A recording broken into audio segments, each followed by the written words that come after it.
1. Mukjizat Nabi Idris AS menerima 30 sahifah. Allah SWT telah menurunkan 30 lembaran sahifah kepada Nabi Idris yang isinya petunjuk untuk disampaikan kepada umatnya, yaitu para keturunan Kabil yang durhaka kala itu.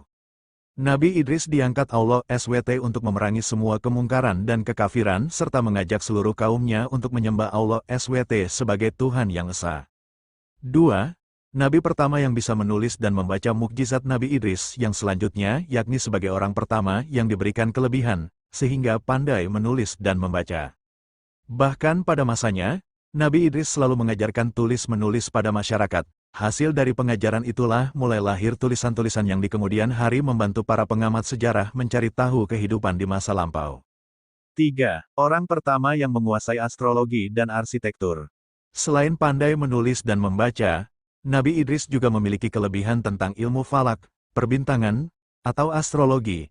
Nabi Idris selalu mengkaji fenomena alam yang merupakan bentuk atau tanda kebesaran Allah SWT. Tidak hanya itu, beliau juga dikenal sebagai orang pertama yang mengetahui tentang rencana pembangunan kota hingga peradaban ilmu politik. 4. Memiliki derajat tinggi berdasarkan Qs.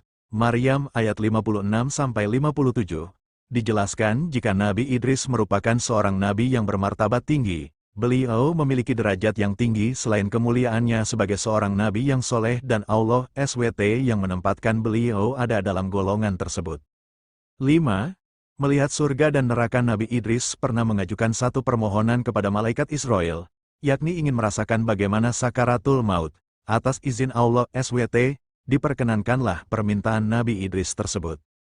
Setelah wafat, malaikat Israel memohon kepada Allah SWT untuk menghidupkan kembali Nabi Idris.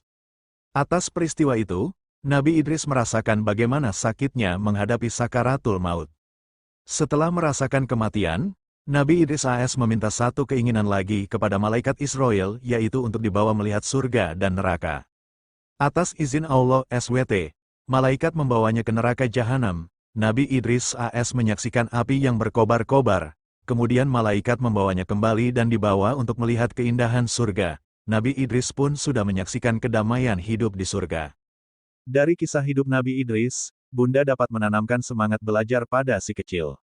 Ceritakan bahwa kepandaian dan kegigihan dalam menuntut ilmu dapat memberi kebaikan dalam hidup, selama dimanfaatkan dalam hal yang baik pula. Semoga bermanfaat ya, Bunda. Beberapa bukti tulisan ini ditemukan dalam bentuk batu pahat, kulit, kayu, dinding gua, logam, dan gading. Semoga kisah mengenai Nabi Idris dan mukjizatnya ini bisa menjadi teladan untuk si kecil ya, Bunda.